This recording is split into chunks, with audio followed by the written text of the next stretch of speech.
ya está anciano o ya murió, no sé, yo creo que no ha muerto, debe tener muchos años, pero una canción de 50 años debió haber tenido 25 años cuando la cantó.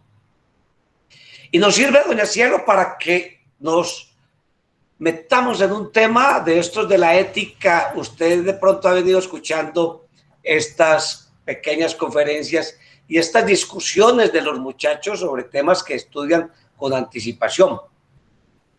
Hoy los invité, después de haber visto a Adela Cortina, a Lévinas y a otros autores, entre otras cosas, algunos han estado buscando en Aristóteles, en la ética a Nicómaco. Y hoy los quiero provocar con un tema que en verdad es un poco provocador, agita las almas. Y tiene que ver con la ética egoísta. Así la llaman, ética egoísta. Y quiero hacer una aclaración y una precisión que ustedes deben de tener de aquí en adelante. Ética no hay sino una. Ética no hay sino una. Que ética financiera, que ética doméstica, que la ética del marido, no, la ética es una. Le acostumbramos de pronto a poner apellidos a lo que no tienen y de pronto lo que hacemos es que atomizamos nuestra materia de estudio. La ética es una. No obstante, como la ética es una, sí hay, y como es una parte de la filosofía, lo habíamos visto, Cielo, la deóntica, pues se encuentra un filósofo acá, otro allá, y la abordan desde distintas maneras y la enriquecen. Además, porque también, como la ética refiere a eso, a ese compendio de valores, de preceptos, de costumbres, de tradiciones, a la moral. Y como a veces esa moral cambia tanto, entonces los pensadores también con la moral cambian, ¿cierto?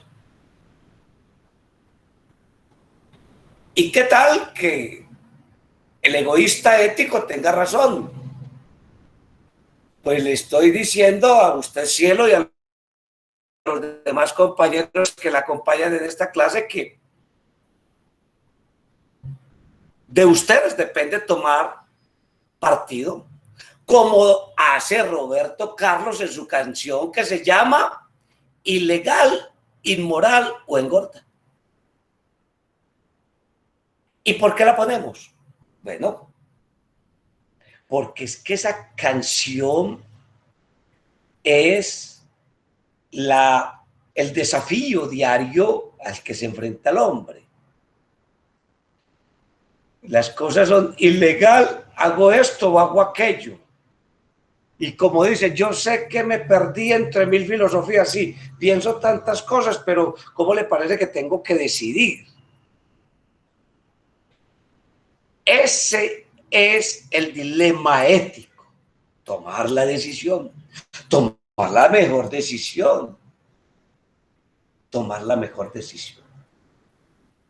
¿Qué tal si el pueblo alemán hubiera tomado en los tiempos de Hitler una decisión distinta? Como pueblo, como conglomerado, como unidad de voluntades y unidad de decisiones. ¿O qué tal que el pueblo colombiano le hubiera dicho en su momento no, no y no a esto o aquello? He ahí que la ética entonces siempre se convierte en ese desafío de tomar la mejor decisión.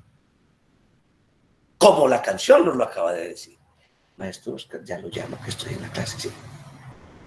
Bueno, entonces yo le interrumpo un momento, mi doctor, recordando usted la canción que nos acaba de poner, muy linda, un poco vieja, me recuerda mucho a la doctora filósofa que vimos en la materia 11, Teresa Uribe. ella nos resalta algo muy lindo sobre la ética. Ella nos dice, por ejemplo, es como para mí el asesinato es malo, para otro no lo es. Es tomar esa decisión de hacer ese asesinato. A mí me parece personalmente que la ética es muy subjetiva, depende de cada uno de nosotros, es la moral. Y a ese subjetivo le asumaría yo intersubjetivo, porque es entre las personas, como usted lo resalta, es tomar una decisión que es muy importante. Las decisiones, doctor. Qué bien, gracias Víctor Hugo Arias por esa intervención y le quiero recordar y volverlo a invitar a Adela Cortina. Adela Cortina en una de sus conferencias dice, espero jóvenes que de ahora en adelante no me vuelvan a decir que cada uno tiene una ética. Ella lo explica mejor que nosotros. Como profesor, sí le debo decir, devuélvase a esa lección maravillosa de Adela Cortina en sus propias y auténticas palabras. No hay muchas éticas, solo hay una ética, que cada cabeza es un mundo y cada mundo una cabeza. Entonces empezamos con un tema que desvía la atención de lo que es la ética, la reflexión sobre el conjunto de normas morales. Le voy a contar a Víctor ya que lo plantea.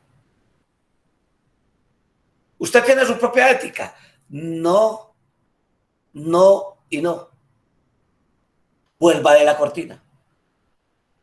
Usted lo que tiene son sus propias opciones, pero sabe que su ética es un aprendizaje. Es más, su ética es una forma de usted acomodarse al mundo. Son las normas donde usted nació, las costumbres que usted adopta, todas esas cosas. Porque usted no nació en un mundo blanco para que usted lo llenara con sus cosas. El mundo se le pegó. El mundo lo infiltró. El mundo lo cooptó.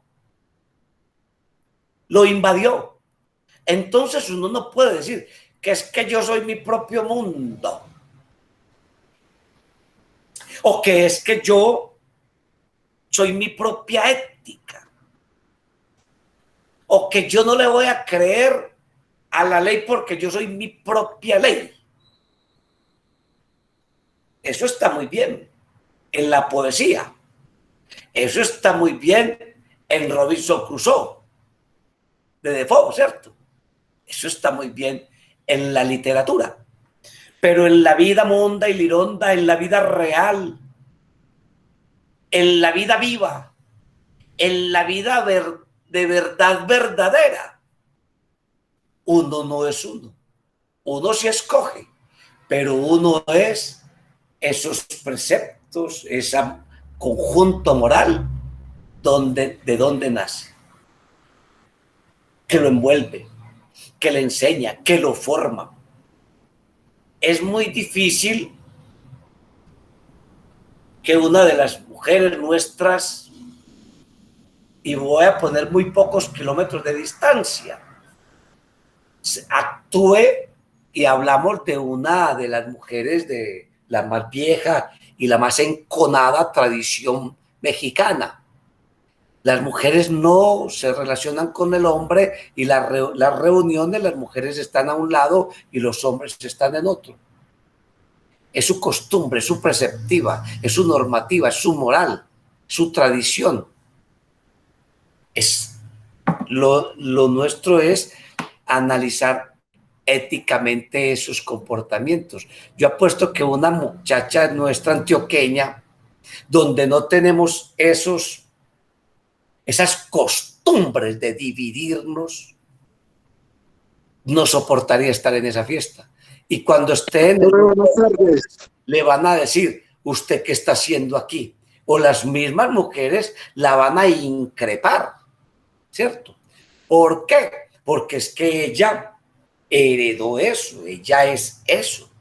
No, ella no va a decir, no, es que yo me voy para Turquía y yo no me acostumbro a quitar los zapatos de nadie, no, yo no me los quito. Ah, vaya, se va con ese vicio de aquí, con esa costumbre nuestra de que no nos quitamos los zapatos ni en la cama, y allá se va a tener que quitar los zapatos antes de entrar a cualquier lugar. Eso también hace parte de la moral, de las costumbres. ¿Bien? Y entonces nosotros nos ponemos de rebeldes a decir, no, es que yo tengo mi propia moral. Es muy difícil. Solo les digo que es muy difícil porque nosotros somos seres humanos, como dijo bien Víctor, ahí sí estoy de acuerdo, en interrelación intersubjetiva, permanente. Vivimos porque vivimos con los otros. Vivimos porque vivimos con los demás. Vivimos en relación con y por y para el otro. He ahí porque este tema de hoy es altamente provocador. Y es lo que quiero que hablemos en los minutos siguientes. El egoísmo ético. Otros lo llaman, y está muy bien dicho, el egoísmo moral. Y como aquí siempre les he dicho, compañeros, a ustedes, a Cielo, no me olvido que Cielo está allá escuchando esta pequeña disertación del profesor, le digo que esto lo pueden encontrar ahí, googlearlo, se llama hoy en día, googlear, buscar en Google, egoísmo moral o egoísmo ético, y allá le dicen de qué se trata este cuento. ¿Y qué nos interesa venir a la clase? Pues que confrontemos lo que hay por allá, lo que tengo acá, lo que tengo en la vida, lo que vivo, mi experiencia, lo que he leído, para que no repitamos las cosas. Es ahí que yo pienso que la universidad, o una universidad que realmente se llama universidad, trata todos los días de alejarse de ese mundo de repetición. Allá está en Google. Listo.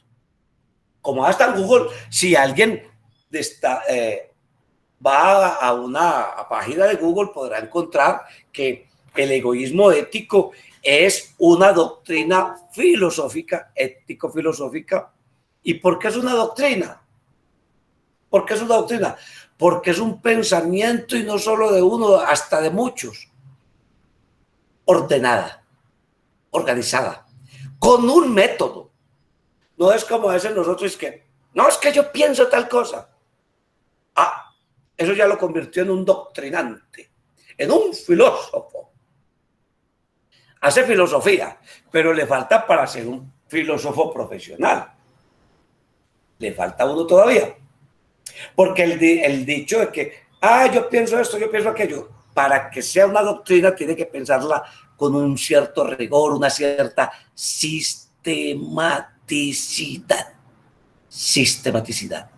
Es decir, que no sea un pensamiento agorero, sino un pensamiento fundado en otros, con argumentaciones sólidas.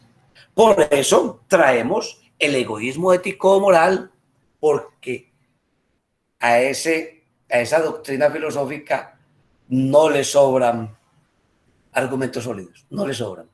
Créanme que los tienen. Y les quedo debiendo que tantos autores que podríamos estar mirando, Hegel, tantos, pero esos ustedes los van a encontrar cuando adopten estos temas.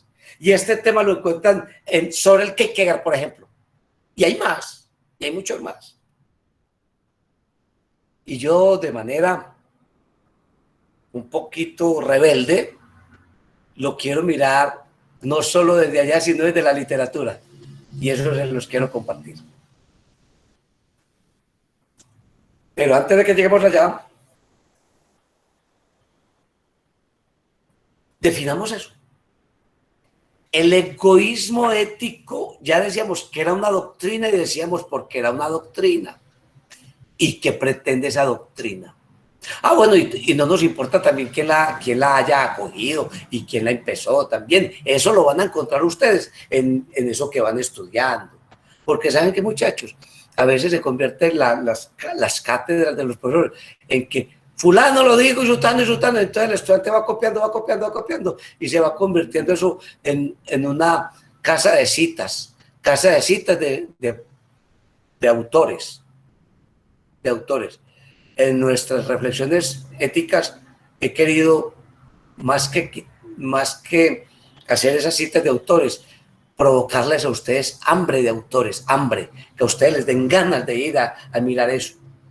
3 o 4 autores, o 5, 10 que hayamos visto desde que empezamos estas reflexiones, los ha mandado a investigar, a mirar, a buscar a Hegel, a Kant, a Kierkegaard, a la ética de Nicómaco, escrita hace ya pues 2500 años, 2400 años, por ese gran hombre de Aristóteles, alumno de Platón, que a su vez fue alumno de Sócrates. Y entonces íbamos en que, ¿qué quiere la ética egoísta? La ética del egoísta o la doctrina del egoísmo moral proclama que las personas deben de tener la norma social ética. Oiga, la norma social ética, y en eso estamos de acuerdo, Víctor Hugo, la ética siempre es social y siempre está en interferencia intersubjetiva, de obrar para su propio interés.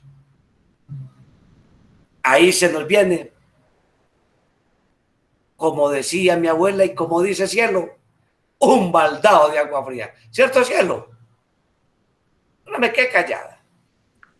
Ella está por haciendo un crucigrama, mi doctor. Claro, bueno, que sí. Entonces que venga la clase, que se está perdiendo la clase. Y dicen el egoísta ético o la doctrina del egoísmo moral, que cuando se obra por interés propio, esa es la única forma moral de obrar, es la única. ¿Y por qué?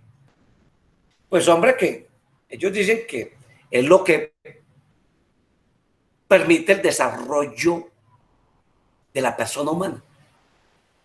Las potencialidades de la persona humana, que es que usted no puede estar en función del otro, porque el primero es usted.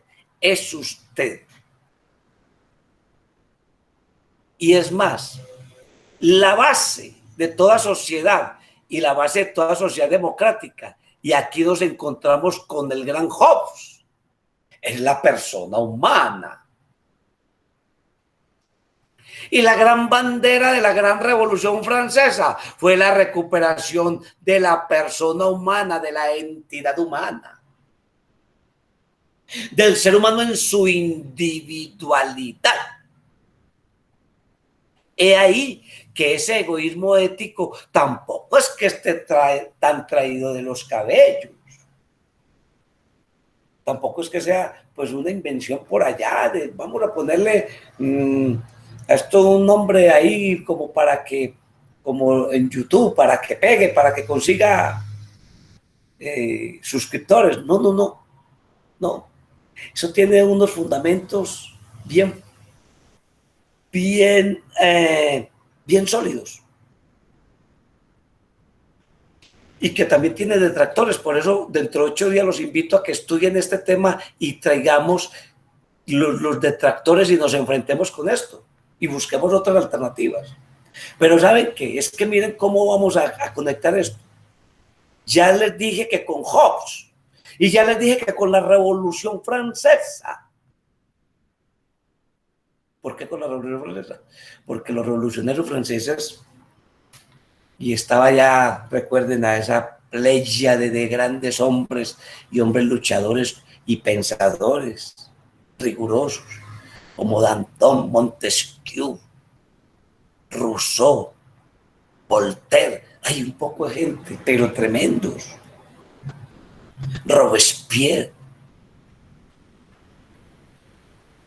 Y ellos dijeron y reclamaron para sí, para esa revolución y para la inauguración de la nueva república, de la república, contra la monarquía era la defensa del ser en su individualidad.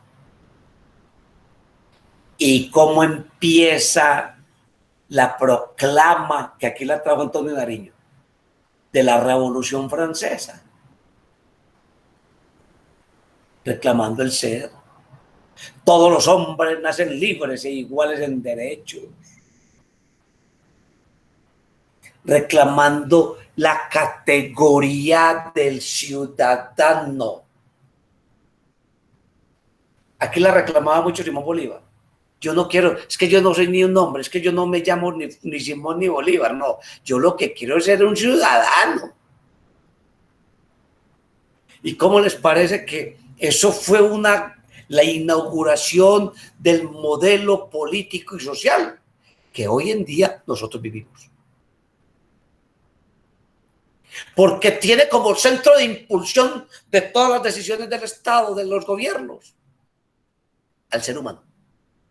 En defensa, en procura, en preservación de la individualidad, del ser humano como individualidad.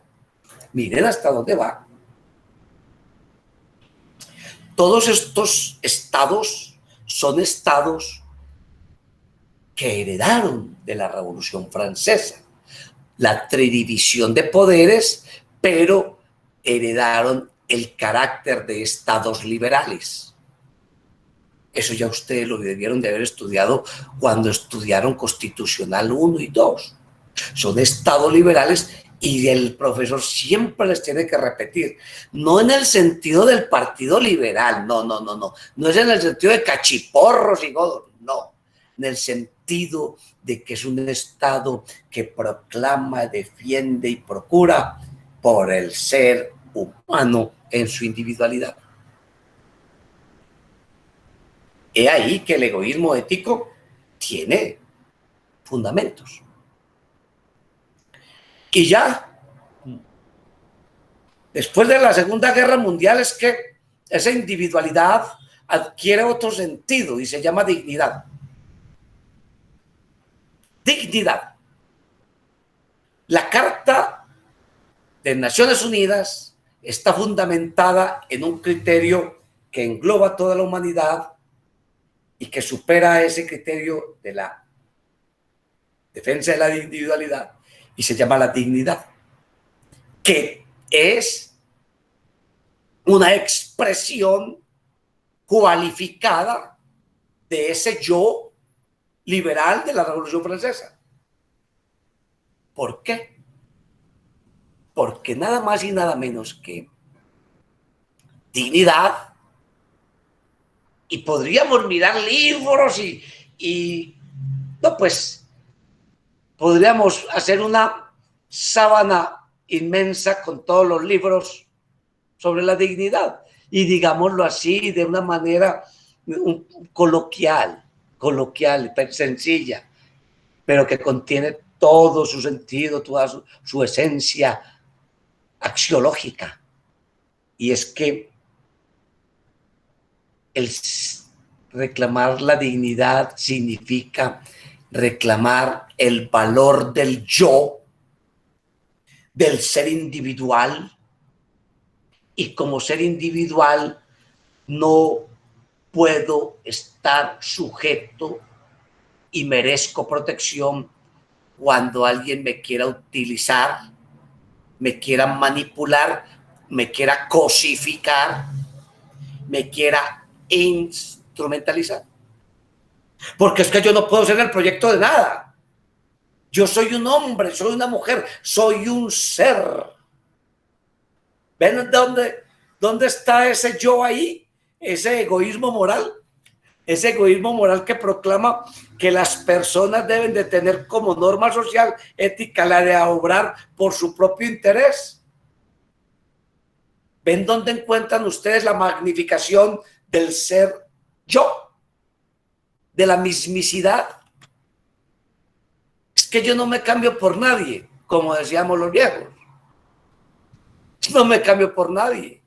¿Cómo me va a cambiar? Es que yo no soy transferible, ni mi ser.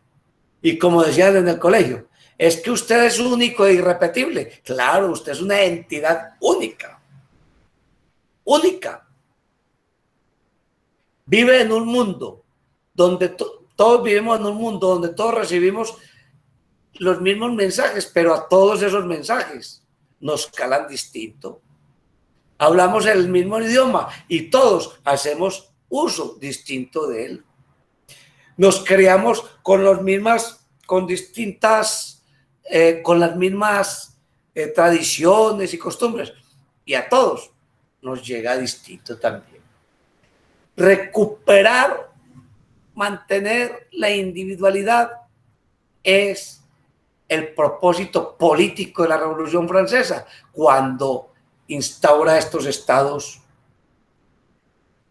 liberales, estos estados democráticos, estos estados donde se dice que el poder para el pueblo, el demos es el que manda, el demos, el pueblo. Y vámonos más atrás, bien atrás. Eso tiene también un fundamento. Pues la ética, cuando uno dice que se debe a los demás y entonces ayudar a los demás, sí, muy bien, chévere. Pero es que también los egoístas morales dicen, oiga, es que yo soy el único que le da sentido a mi existencia. Mi existencia es mía y nadie la puede vivir por mí. ¿Quién más la va a vivir? ¿Y de qué se trata la vida? Sino de darle un sentido. Si usted no le da un sentido a la vida, ¿qué es? Un ente, una cosa. Porque los hombres somos, aparte de ser estas carnitas y estos huesitos, como llaman, somos proyecto existencial. Proyecto existencial. Y ese proyecto existencial también pasa por ese tamiz de ser proyecto existencial único, egoísta, mío, propio. Lo personal es lo real sobre el que hay que ganar.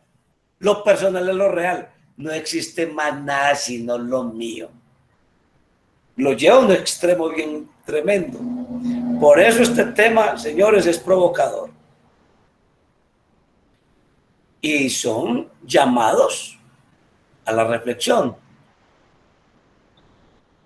Y paso a paso el hombre se ha venido reflexionando y les voy a contar esta.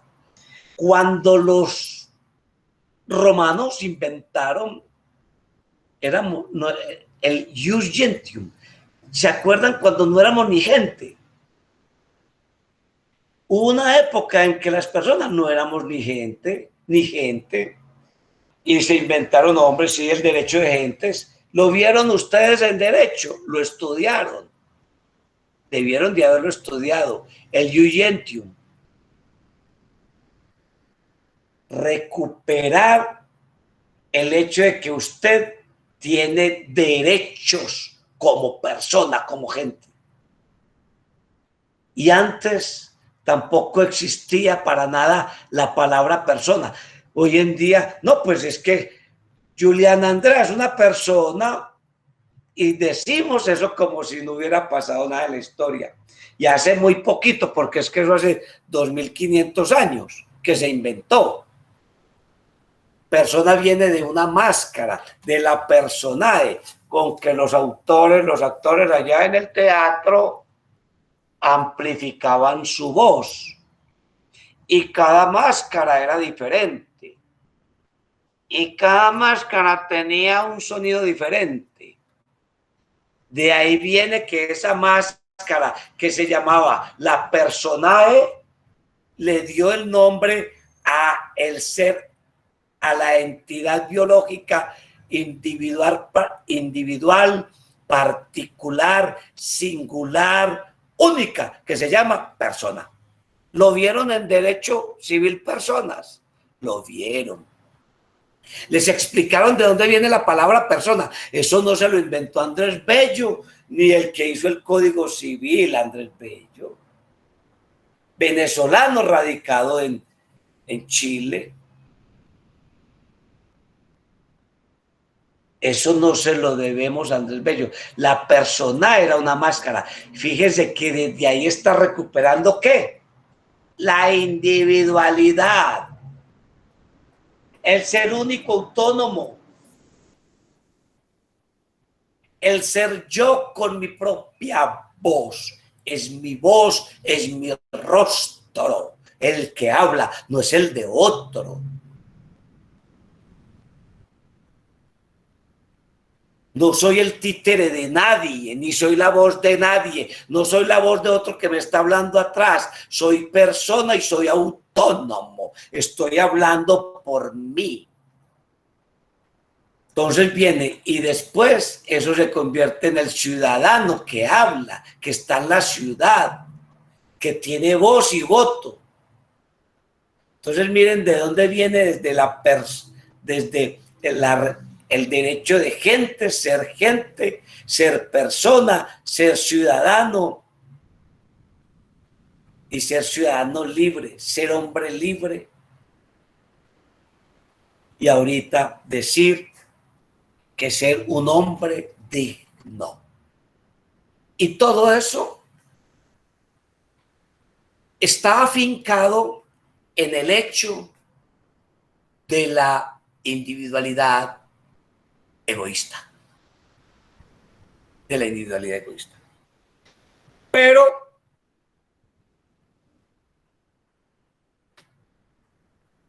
el egoísta, no porque piense en sí mismo, significa que se aleje de los demás. No. El egoísta sabe que existe en un entorno. En un entorno. Y hay de egoístas a egoístas, como lo dicen. Hay egoístas individuales que celebran que todas las personas deben hacer lo que les beneficie. Vea, cada quien que haga lo que quiera. Ese es un egoísta individual. Hay otros egoístas que afirman que él debe actuar según su propio interés. Yo debo actuar según mi propio interés, pero no digo lo del otro, si el otro hizo bien, si hizo mal. Ese es el egoísta personal. Yo actúo como quiera y en los demás que hagan lo que quieran. Y está el egoísta universal. El egoísta universal argumenta que todo el mundo debería actuar de una manera que sea en su propio interés. Ya no piensa ni desde acá ni del de allá, sino todo el mundo, toda la gente. Ya que usted, mi doctor, dice el egoísta. Espera, Víctor, ya te doy la palabra. Que de ahí a que el egoísta ético no responda por sus actos. Precisamente eso tiene que ver con la ética. Que siendo egoísta responde por lo que hace. Y otra cosa, tampoco es que haga lo que quiera. Debe de medir, como en la canción que escuchábamos, sopesar las implicaciones de lo que hace. Y como egoísta moral, también tiene algo que se llama una racionalidad egoísta. Pueden buscar ese concepto. Y también no le va a quitar a nadie la oportunidad de que haga algo por alguien, si es que así lo desea. Pero lo que no dice el egoísta es que él no vive del engranaje, ni por el engranaje, ni para el engranaje. Más o menos, déjenme quieto, que yo respondo por lo que hago.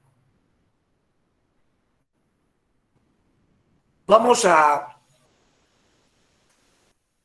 matizar este pequeño circunloquio, llamaría yo, esta pequeña conferencia, para darles el paso a que ustedes también participen. Yo lo quiero matizar con un par de lecturas y que nos llaman también a la reflexión. Bueno, tenía casi 3 lecturas, una de Cioran, una de Hojas de hierba del poeta Walt Whitman, y otra de un escritor fundador de la escuela filosófica del vitalismo, que es Lin Yutang. Lin Yutang, si bien es de origen chino, es también norteamericano, es chino-norteamericano o sino-americano se diría. Y quiero compartirles, como les digo, para matizar esta conversación, esta charla que les comparto con esto.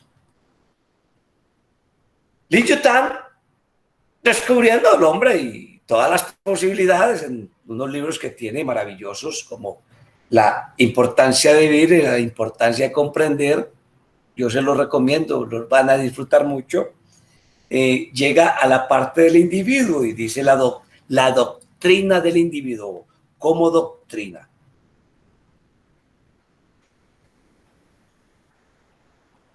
El hombre puede vivir hoy en un país democrático, amenazado en mayor o menor grado por grandes cambios sociales. Dice hoy, y este libro fue publicado por primera vez en 1940 en Estados Unidos. O sea que debió haber estado escribiendo esas letras unos 5 años atrás. Podría suceder. Pongamos que en 1930, para no especular mucho.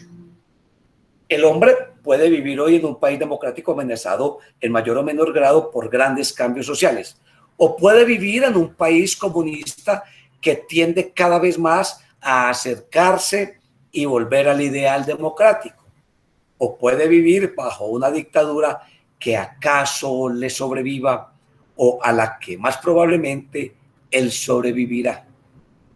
De cualquier modo, su vida individual sigue siendo un todo integrado, conformado por las corrientes de los tiempos, pero aún así retiene su individualidad.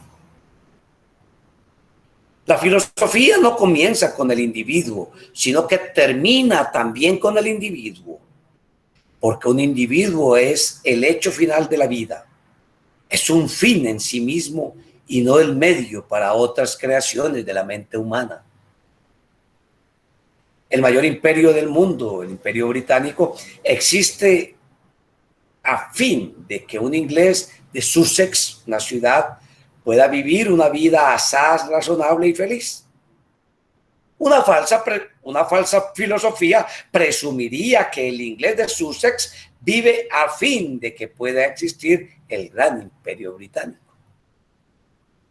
Las mejores filosofías sociales no reclaman mayor objetivo que el de que los seres humanos individuales que viven bajo tal régimen puedan tener felices vidas individuales. Si hay filosofías sociales que niegan la felicidad de la vida individual como la meta final y objeto de la civilización, esas filosofías son el producto de una mente enfermiza y desequilibrada.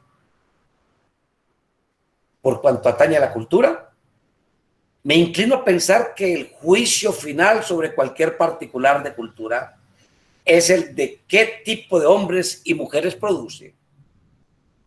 En este sentido, Walt Whitman, uno de los más sabios y más previsores de todos los norteamericanos, lucha en su ensayo Democratic Vistas por formular el principio de la individualidad o personalismo como fin de toda civilización.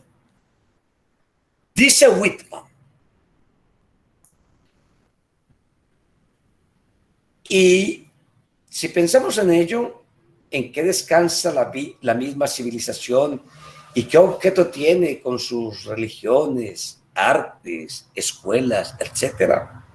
Sino el personalismo rico, lujuriante, variado.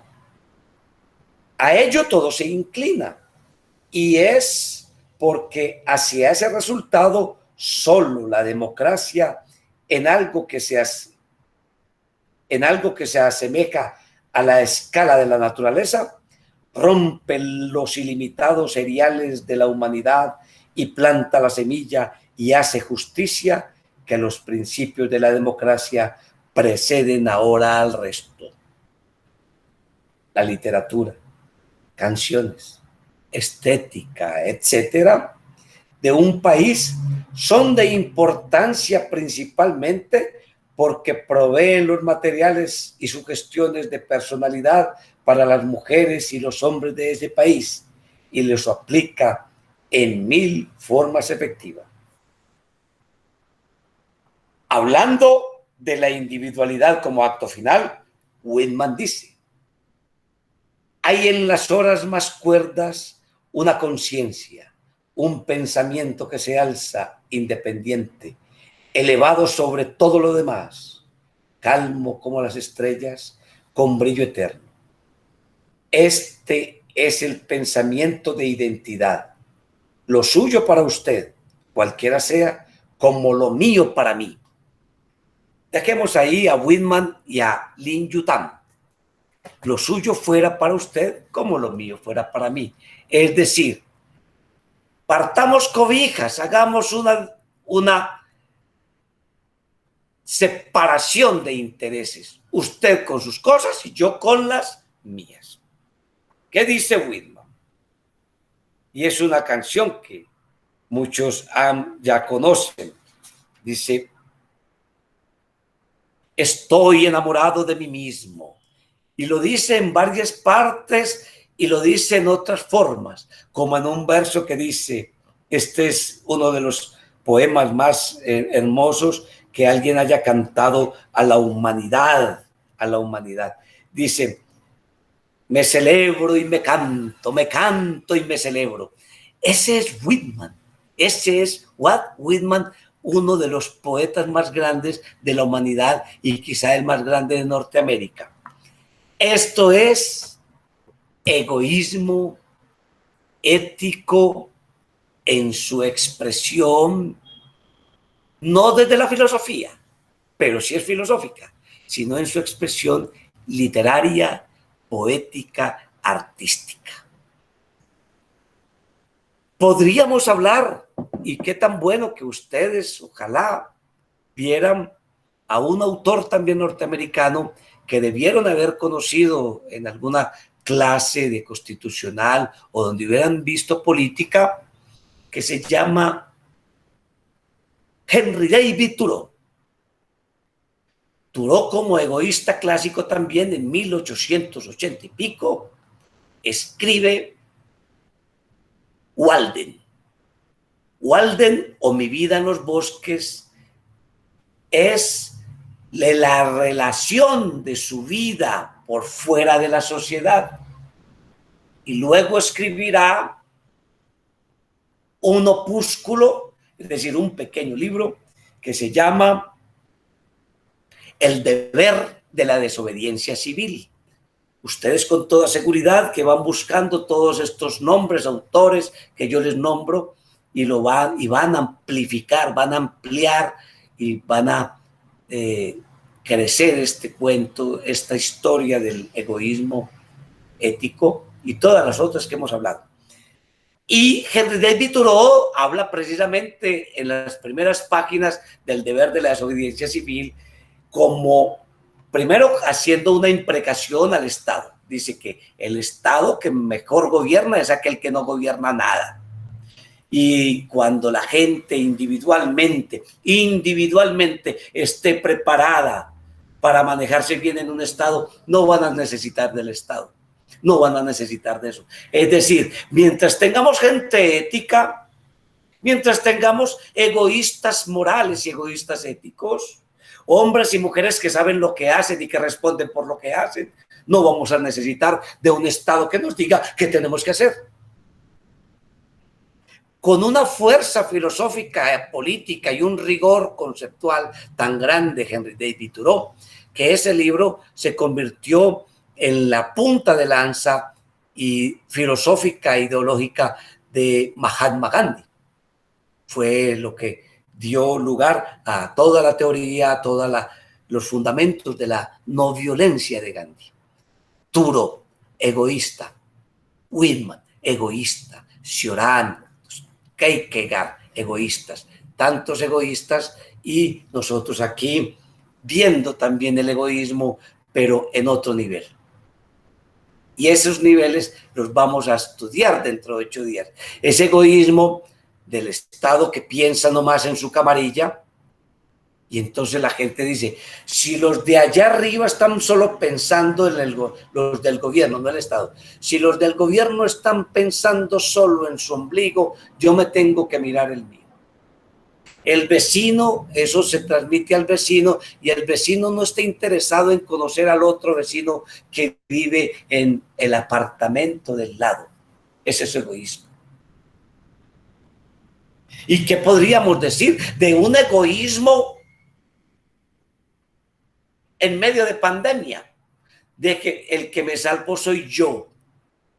Ahí vamos a trabajar algo, la ética en tiempos de pandemia. ¿Será que ha cambiado la ética? ¿Será que la pandemia nos ha puesto a pensar, a reflexionar en todos esos valores morales, tradiciones, en toda una ética diferente? ¿Y será que ha sido egoísta, o será que por el contrario ha sido una ética desde la solidaridad, desde el altruismo, desde el colaboracionismo, desde la cooperación mutua? Está por verse. Por ahora, los invito a que sigan estudiando más de lo que les he dicho, muy pocas cosas. Queda esto es apenas como un abrebocas para que ustedes aborden el egoísmo ético. Apasiona siempre saber que un mismo tema, como el tema de la deóntica, de la ética, pues es mirado por muchos desde muchas perspectivas. En ustedes queda que adopten lo que bien les convenga y que escojan, como en la canción de Roberto Carlos. Muchas gracias a todos por